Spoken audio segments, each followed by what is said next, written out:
Good afternoon, I'm Bill Garrison. We're here at the UVM Master Gardener worksite and barn on 313 in Arlington. And I'm going to be doing a apple tree pruning presentation. My pruning credentials, I started working for Bartlett Tree Experts in New Jersey in 1975. So I worked for them both in New Jersey and here in Manchester, Vermont for 20 years. After that, I did some work on my own for probably 5 years or so, doing shade tree maintenance, shrubbery maintenance. At the same time, I was working seasonally for the U.S. Forest Service. Then in 1990, I went full-time with the U.S. Forest Service and retired from there in 2016. Okay, so we're going to focus on the fruit trees. We don't have any good mature fruit trees here, but we have some smaller trees that we're going to try and make them serve the purpose. And like I say, by asking questions, that'll help me with my lack of large fruit trees to get the information to you guys that you really need. I thought a good place to start would be to talk about pruning tools. You got to have the right tools if you want to do a good job pruning. So if you want to move up a little bit, we've got some stuff scattered around the table here. These are Felcos. These are really nice pruners. What you want to look for in a hand pruner is, you know, the type that have basically an anvil on the bottom and the blade just comes down on that anvil, like the snap cut I think makes them. Wish I had one to demonstrate it, but you want to stay away from those because all they do is they just crush the material. When you're making your pruning cut, they're just pinching it off. You got one. Not the same brand. Yeah. I got each type. You can see it's like a groove there, like an anvil that the cutter moves in, and it'll have a tendency to crush the stem. I mean, it's not a disastrous thing, but this type is much better for a much better pruning cut because it's a bypass type of a cut. Felcos are really nice. This is actually a left-handed hand pruner, and it's ergonomic because this will roll and there's less hand fatigue if you're working in an orchard or something and you're doing this all day long. It makes a difference. So good hand pruners. These little hand saws are great. This is also a Felco. Most of these pruning saws nowadays have this it's actually this tooth design comes from Japan. The Japanese use this design for their fine woodworking tools. And it cuts very rapidly and very smoothly as compared to the traditional old pruning saw that looked more like a carpenter's saw. And you know, these last a long time. I don't know of anybody that sharpens these. You can just get a replacement blade for them like almost everything else nowadays, but they last a long time. So that's a good one. You can get a pruning saw with a little bigger blade if you're cutting bigger material. These will cut a fairly large limb, but if you're getting into some bigger stuff, you might want a longer blade. Loppers are handy for fruit tree pruning, and the same thing. Well, I don't know that you can get a lopper that has the anvil type. They're almost all bypass. So you can reach a little bit higher, a little bit further, and loppers are handy. I like these because they're smaller, they're narrower. I can get into tight spots better. I bought these up at Austin Rumney's in East Dorset, and that's what is it? Williams. Back when it used to be a hardware store, probably 25 years ago. And the little cushions here that keep you from banging your knuckles together have long since worn out. And I'm not a native Vermonter, but I've got wine corks in there, so I think I may be becoming a native Vermonter. I couldn't find anything else that worked, so they worked. So, orchard ladder. If you get into a lot of this, or even if you do a lot of shrubbery pruning, this is really the best ladder you can get because you can set it up on unlevel ground, and it's stable. When the ground's a little softer, if there's snow on the ground, you can actually push this front arm right into the ground. It's good and stable. You can set it up on, like I said, a fairly unlevel spot and still work safely. Where with a conventional step ladder, it's just about impossible unless it's perfectly flat. Pole pruners are handy. They come in different makes and models. This is a good one. I've had it for years and years and years. It's just good and heavy, and it's just good and rugged, and it's stood the test of time. I don't even remember what company makes these, but something like that is very handy for fruit tree pruning. There's another style. Not quite as good, I don't think, because it almost kind of mimics the anvil type of a cut, but it goes through a slot there. It's a good one also. I tend to use this one more. Handy for those limbs that you can't reach from the ground or from your step ladder. As you can see, this one's had some use. It's, you can extension. Obviously, you can make it longer as you need be. The same thing. You can get pole saw blades in either that Japanese rapid cut design or the traditional tooth design. That's what this one is, and they work fine. I don't like the. You can get these, and you'll see them quite frequently where they both have both the pole pruner and the pole saw blade on one tool. I mean, it's probably fine for homeowner, for you're not doing a whole lot. I just find it kind of cumbersome, and it just seems to always be getting in the way. So I don't care for those that much. Tools. It's important when you get done to clean them. This one's got a little bit of sap and stuff stuck in there. If you clean them up as soon as you're done using them, because the sap will stick on there really good, and if you get any buildup, it's just going to be harder to use. Nice clean saw is going to cut easier than one that's all gummed up. And what I find works pretty good is some of these citric-based cleaners, like you can get at Home Depot, come in a squirt bottle. They're real good at cutting that sap and gum off there. But really, any type of a cleaner would probably work fine. I find that works pretty good. Denatured alcohol works pretty good, anything like that. And then when you're done cleaning them up, it's good to just give them a light coat of oil. WD-40 works good, light motor oil, anything like that. If you already have rust on your tools, I know there's stuff you can get that will, maybe somebody knows, stuff you can spray on that'll help dissolve the rust. My experience has been it always ends up being getting after it with some steel wool or something. And you may never get it all, if it's pitted, you're never getting it all back to, the shape it was in when it was brand new, but it's worth a try. The pruners and the loppers, you gotta sharpen them periodically, or whenever they need it, actually. With the loppers, it's a softer metal than the hand pruners for some reason, and I usually sharpen the loppers with like a medium type file, medium, or maybe even a little on the fine side. You don't want to go after it with something that's really rough and it's going to move a lot of metal. But you're always filing into the bit, just like you file an axe. And you want to be careful.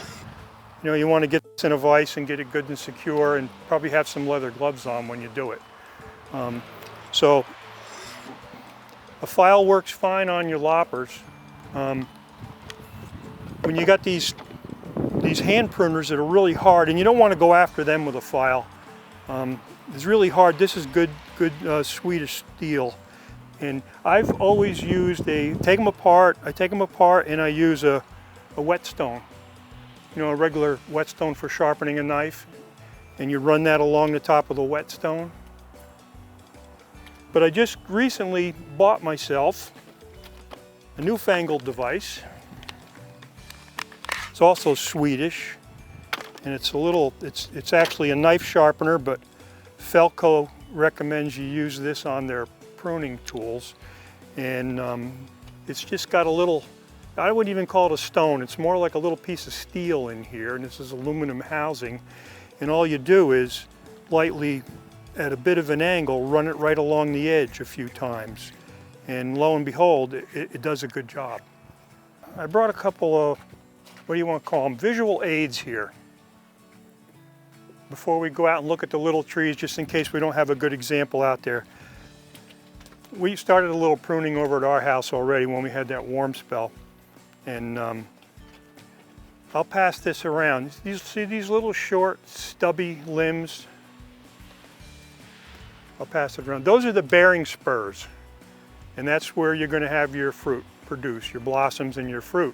And these guys can live a long time. It's just what they do is they produce fruit.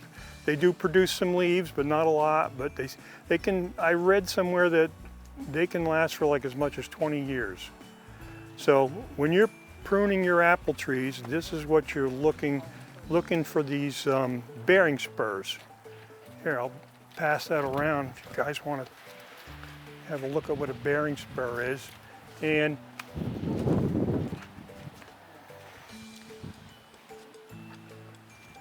one of the important things, apple trees grow like crazy. I think probably you all know that they grow like mad.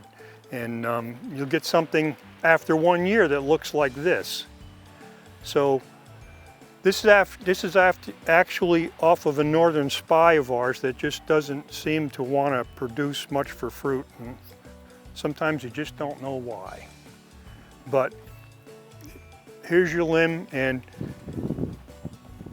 one of the main objectives of apple tree pruning is to get sunlight to the fruit. If this fruit's in the shade, you're not going to get good fruit. You got to get sunlight to it. So this looks like it might be a bearing spur. Some of these other little ones may be. There aren't, like I said, this tree is just doesn't want to do its thing. So, but what you're looking to do is, these guys, some people call them suckers, water sprouts, whatever you want to call them. They grow upright and they shade the fruit. So you really need to get these out of there. And you don't have to go crazy and take them all out. Like sometimes these small ones, I'll leave those in there to provide a little shade. You don't want to just strip the whole thing bare and run too much sunlight in there. You can actually get some sun scald on your apples. But the main premise of fruit tree pruning is to get the verticals out and keep the horizontals. So I wanted to show you this here because I'm not sure how good of an example we have out and about. I've always heard that you shouldn't take out more than 1/3 of the vegetative matter at any one time when you're pruning.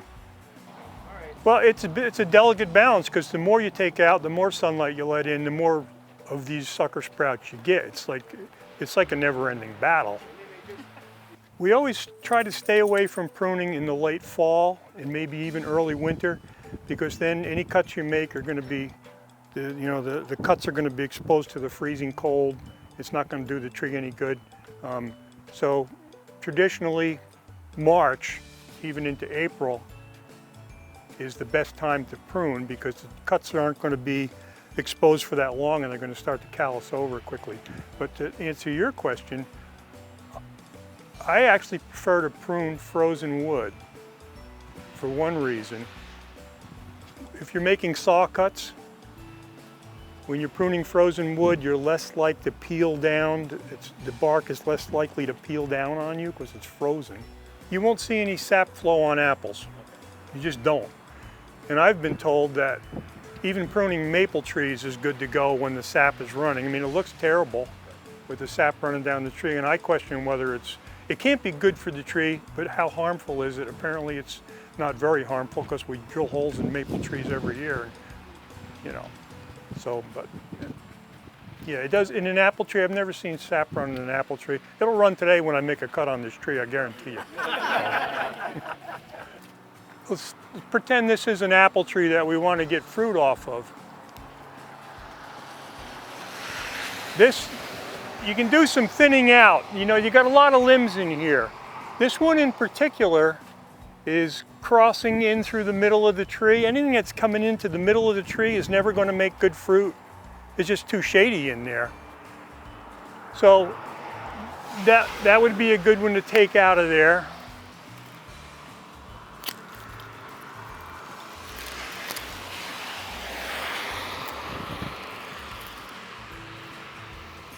Even something like this, if you picture this in an apple tree and this is loaded with fruit and this is loaded with fruit, this is just going to be hanging down on the one beneath it. You're trying to encourage good scaffolding limbs that are getting plenty of sunlight and aren't crowded. So, you know, you like that cut? Wow. No? Who said no? No, I said I don't like it either. wow. That's a stub. You don't want to do that. That's terrible. Arborists hate stubs. So you want to come in here and, you know, with the loppers, I can make a nice cut on that with something up to that size. Anything bigger than that, I'm probably going to use the little handsaw on. You know, if you got to really get in here and give it to it with the loppers, you're probably not using the right tool.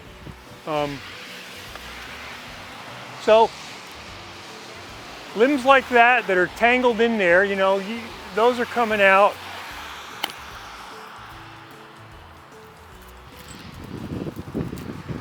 And you know, maybe as far as, if this was my apple tree, I would feel that it's getting too tall. You know, you get to the point where you can't pick apples off it. So, a good way to reduce the height would be, like, I know this limb here is one of the taller limbs. So, I would take that limb right out. And that brings the whole top down a little. The rule of thumb there is if you want to cut it back to another limb that's at least like 1/3 of the diameter of the piece you're cutting out, you wouldn't want to, if you can help it, you wouldn't want to cut it back to a little limb like that. But that would bring a lot of the height down. This one over here would be a good one probably as far as trying to get the height down. You know, here's a whole limb in here that's all tangled in here. That would definitely come out. Go for it. I'll use my little saw on this one. So, if you stub them off first, it kind of makes it easier to make a good finished cut.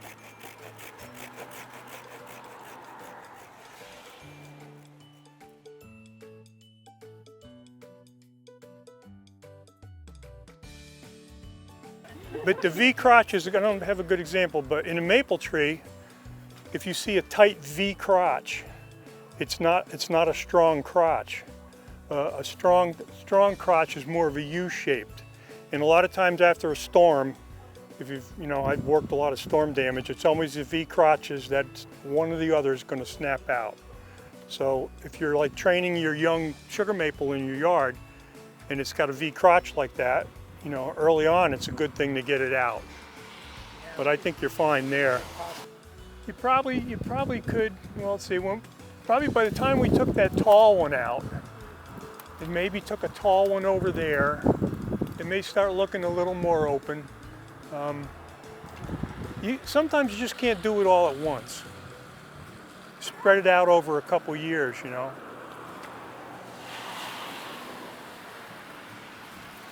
But like, you can see there's a lot of stuff there's a lot of thinning that could be done in here. Like this one definitely could come out. So, you know, basically with an apple tree, you're picking what you think are the good strong scaffolding limbs that are horizontal, get it some sunlight, and taking anything else out that's going to impede the progress of getting some sunlight in and producing some fruit.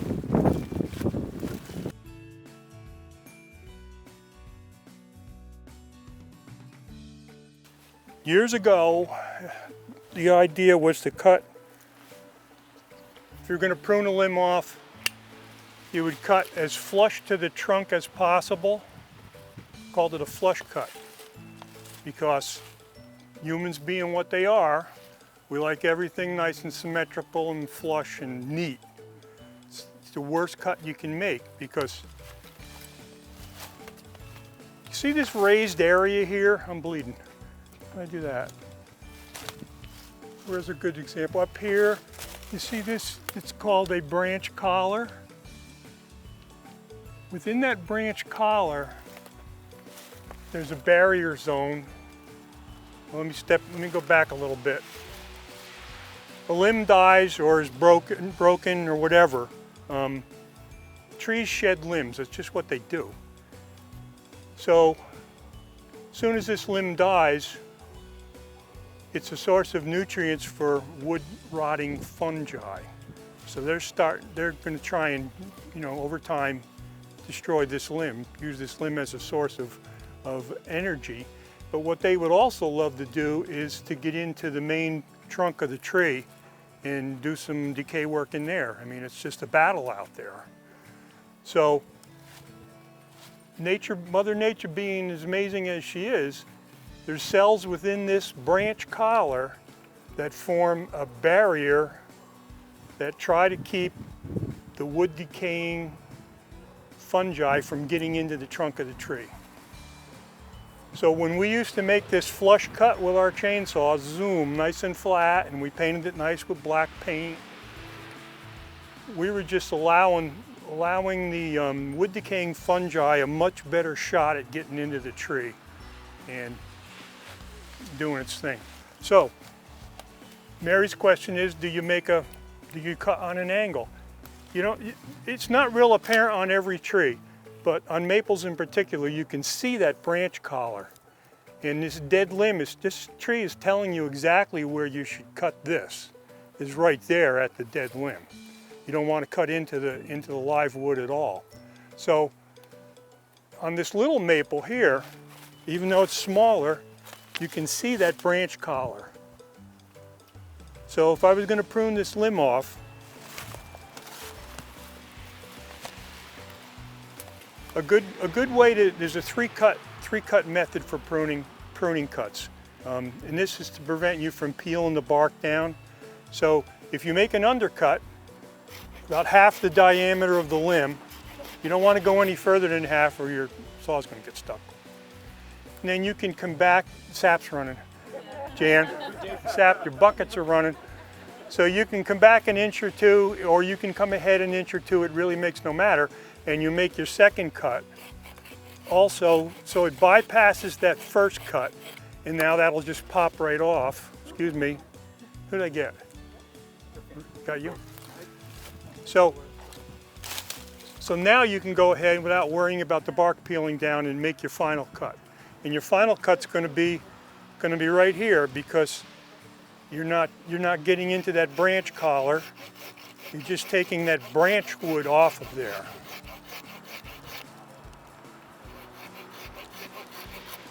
So that's a proper pruning cut, whereas years ago it looked like this and it was completely wrong. So, on an apple tree, a lot of trees you're not going to see this branch collar. To kind of answer Mary's question, if you don't see the branch collar, just make your pruning cut at an angle, kind of like the way this is, and you're probably going to be right in the ballpark. So we were splitting wood yesterday and I found this, and this kind of shows you, this is where the branch was. At that time the tree was this big in diameter, and I don't know if you can really see it, but all this in here is the branch collar just growing out with the limb. So the limb is is actually not attached to the trunk wood really at all. It's like a mortise and tenon type of a thing. So the tree is smart enough to know that I'll sacrifice this limb if I have to, but I'm not going to let you get into the trunk.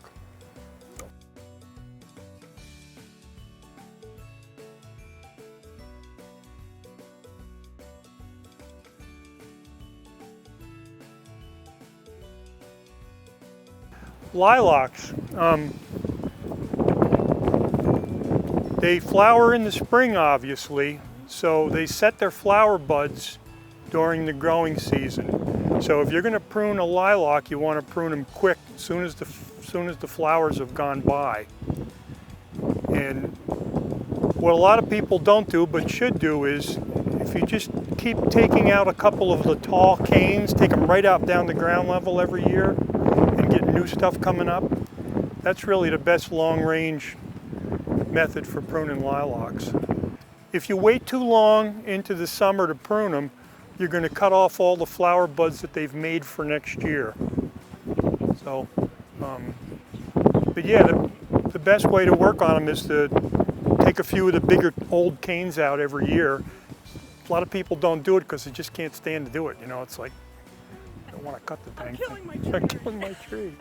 But, so I believe this to be a hawthorn, but we're pretending it's an apple tree. So, what do you want to do to it? What do you guys, you want to do anything with this? Yeah, I want that out of there. Yeah. Why? Because we don't like it. Because whoever's mowing the lawn is going to have to run into it. No, it's just a co-dominant stem that's shaded and is never going to, probably never going to be very productive. So I'm taking it out.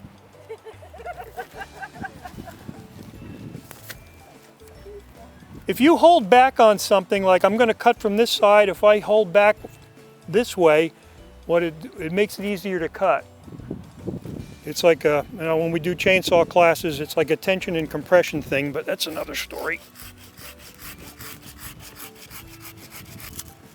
So I want that out of there. Nothing. You'll use your loppers on these suckers for every year now, forever. So let's say it's a young tree that we're trying to train.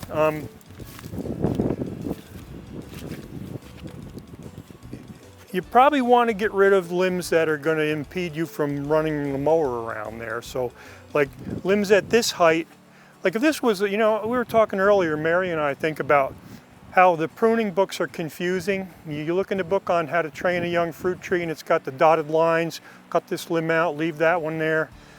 They confused me. I don't know what's going on there, but so if you've got a young tree, for one thing, it's going to send some limbs out that are low. So little by little, you're probably going to want to take them out because you know you want your good scaffolding limbs. Maybe you want them at this height like this. So you know you're going to go ahead and take out. You can actually see on this one a branch collar.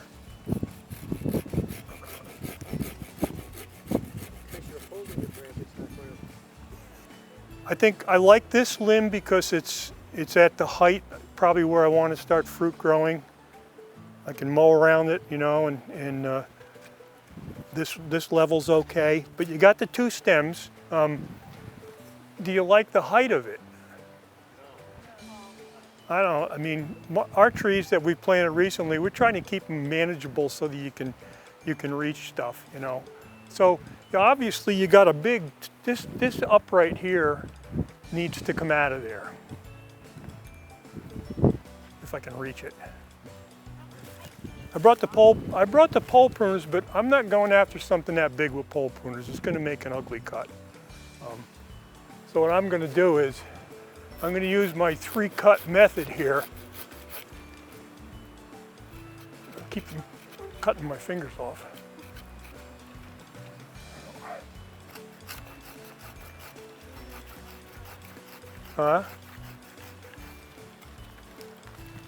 So now I can just snap that out of there. And now we don't have a branch collar here.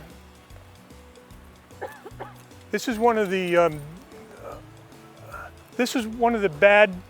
bad things about, you ever heard about people topping trees, just topping them off? Well, trees haven't designed a method of keeping wood rotting decay from getting in. The branch collars are only where the branches are, so when you top a tree, it's got a hard time fighting off the decay that's trying to get in there. But in an apple tree like this, I've found that if you make a bit of an angled cut here, these things callus over very quickly, and it's not an issue.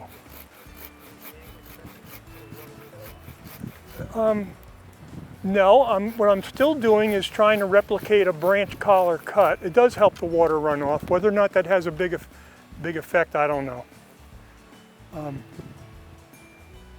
The problem with, like, some trees will look like they tolerate topping, like a willow. You'll see them topped off and then they put a million sprouts up. The problem is those are all little, they call them adventitious buds, and they shoot straight up out of that flat cut, and the branch attachment is extremely weak. So any kind of ice or snow or something's taking them all out of there. So topping is a big no-no. Paint. When I started doing tree work down in New Jersey, you had to paint every cut that was the size of a quarter and bigger.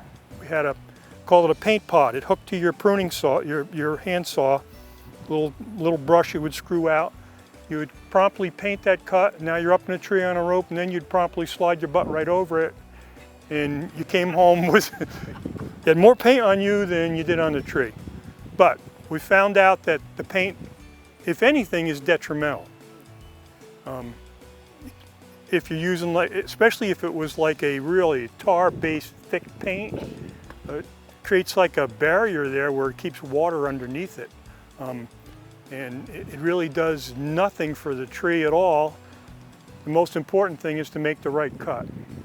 If your old apple tree is okay as far as not being shaded by other trees, I definitely, first thing I'd do is I'd take out all the dead limbs. And in the course of doing that, you probably got to do a little thinning to get at them, because I know what these old apple trees look like. But as far as how much you should take off, I wouldn't.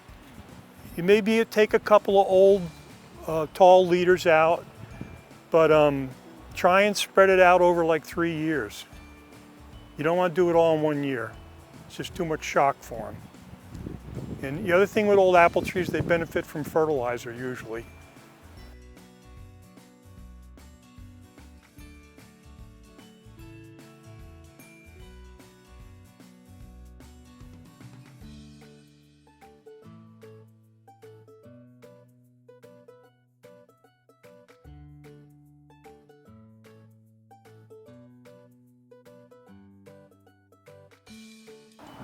So then when you come back next year, if this was an apple tree, you'd have all kinds of suckers growing off of these cuts. You get a little more sunlight, it produces the suckers. It's just, there's nothing you can do about it. It's just the name of the game with apple trees. They're just trying to replace the amount of vegetation that you've cut off, I think, is what's going on.